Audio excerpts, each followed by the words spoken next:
We're going to be taking a bit of a detour with this video. We're going to be talking about an episode of The Flash titled Flash vs. Arrow, episode 108 of The Flash. And for obvious reasons, with a title like that, I think it's worth talking about. And there are some things that happen in this episode that do affect things going forward.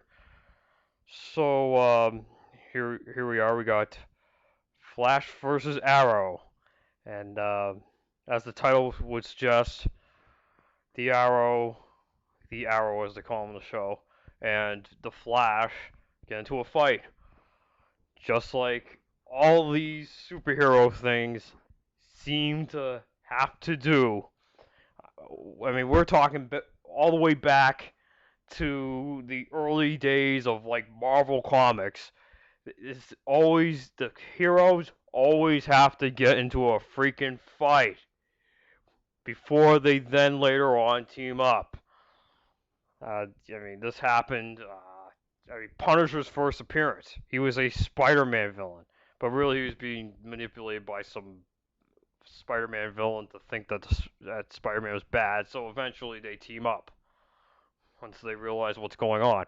Um, the Avengers movie, the uh, the the studio actually had a mandate on Josh Whedon to have Iron Man and Thor get into a fight. Because apparently he must really like Thor and wanted to see him fight Iron Man. Like, I don't know. I mean, heck, fucking Sonic the Hedgehog and Mega Man fought each other before teaming up when they met in the comics. This is just a thing. It's just a trope. So of course we get it here too. Flash versus Arrow. So yeah, this is a part of a epic, and I use the term epic very loosely here. Two night, and I even use the two-night part loosely, but we'll get into why. Uh, Crossover event, and I use the term event loosely.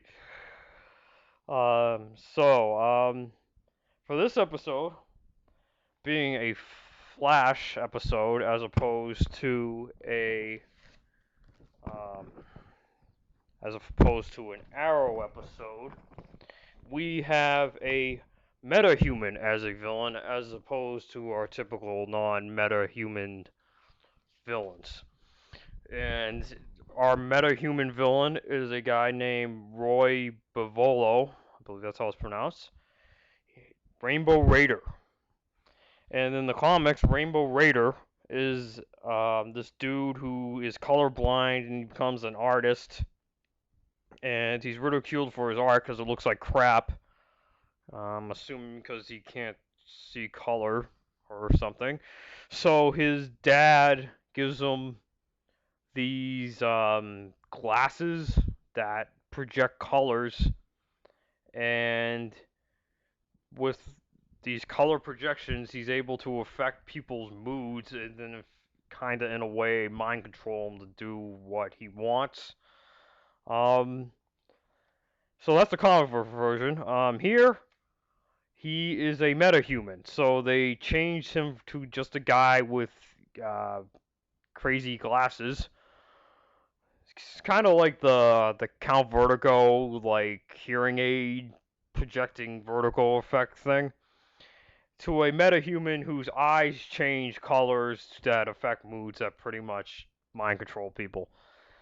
They did this too to another Flash villain, Weather Wizard, where in the comics he is just a guy with a weather control device. It's like a wand, and they changed him to a metahuman who can just control weather. And if you know anything about the Flash comics, it actually kind of ruins his character a little bit. That's but hey, this is we're talking about Arrow here. We're not gonna get into the Flash. So we start the episode. Flash is running around, dressed up red like a complete asshole, and he's gushing over his love of his life, Iris, who he has not told her his feelings about her, so he's just gushing over her very pathetically. And back in my first Flash video, I said the only real problem I had with the Flash was the relationship bullshit, relationship drama, and yeah, this kind of constitutes that. But another thing too, a couple other things I'm gonna mention quick about Flash. I mean, otherwise, I like Flash. Flash into itself is an alright show. Like I watch and I'm okay with it for the most part. Flash being part of the same universe as Arrow ruins both the Flash and Arrow, and actually more ruins Arrow. But as if just looking at it by itself, taken completely out of context, if just I was just watching the Flash, as a lot of people do, because apparently the ratings for the Flash are a lot better than Arrow, and there's a lot of people who just watch Flash exclusively.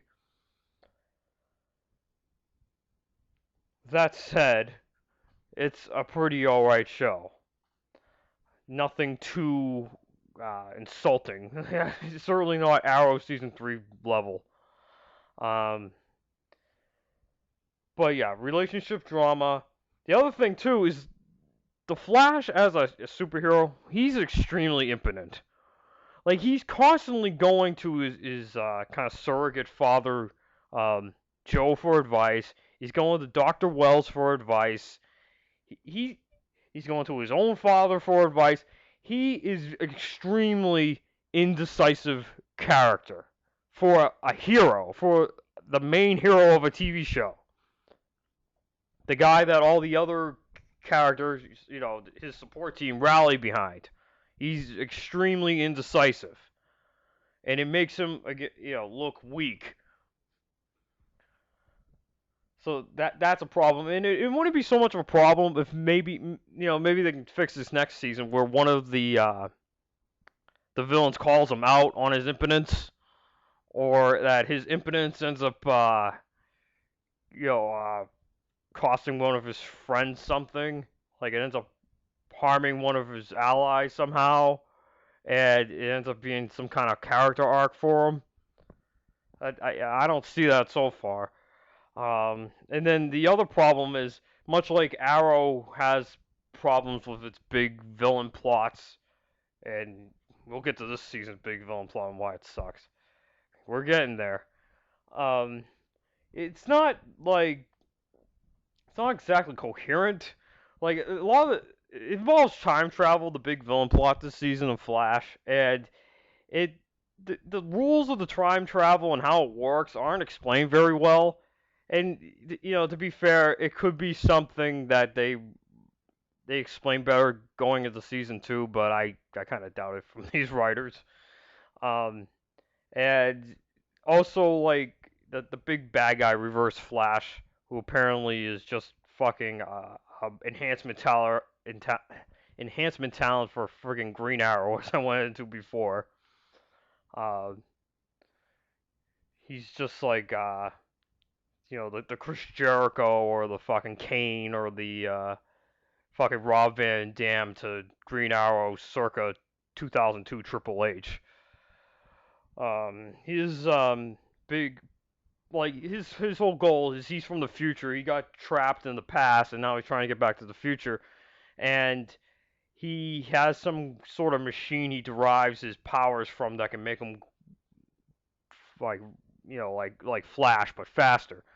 But the thing is, it's like it only works it works inconsistently. Like sometimes he can outrun Barry and shit, and he's super fast and things, but other times he can't run at all. It's not really explained very well.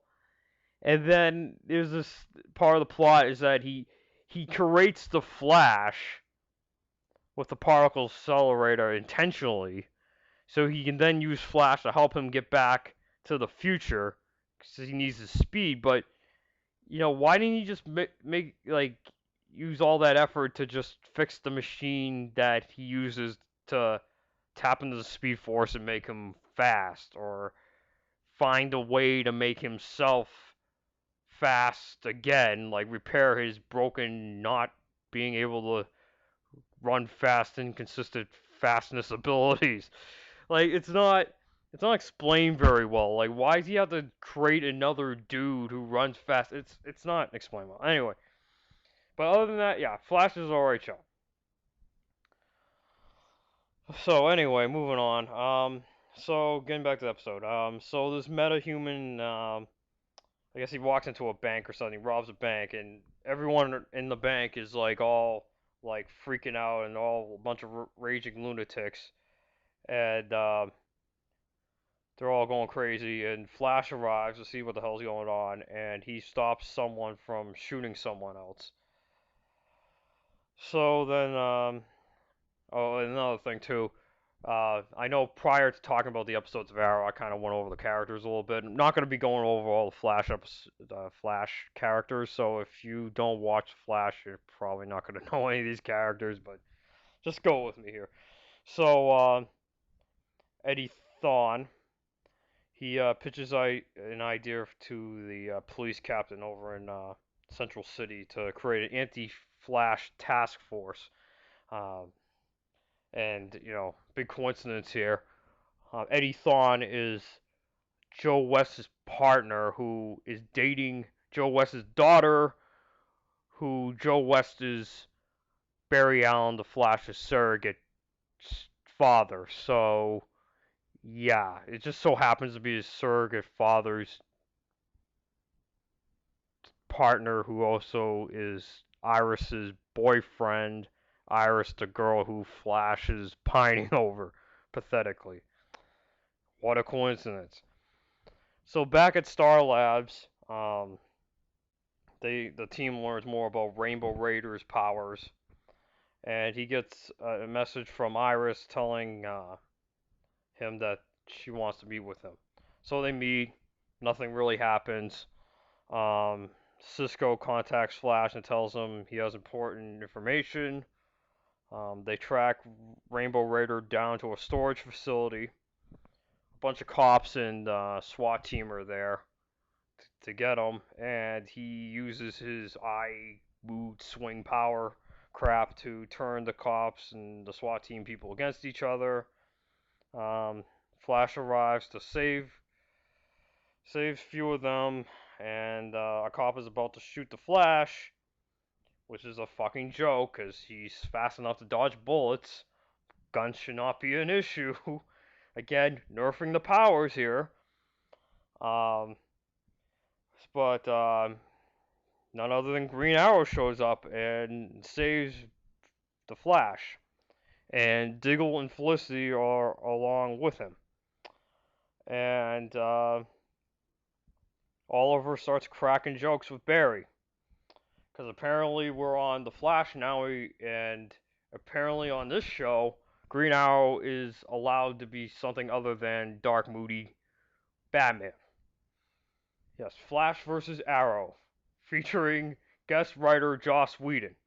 So in the next scene, we get the Kryptonian invasion of Metropolis, where the Kryptonians are picking off little kids with laser bow staffs, and General Zod's standing around cracking jokes about fucking omelets.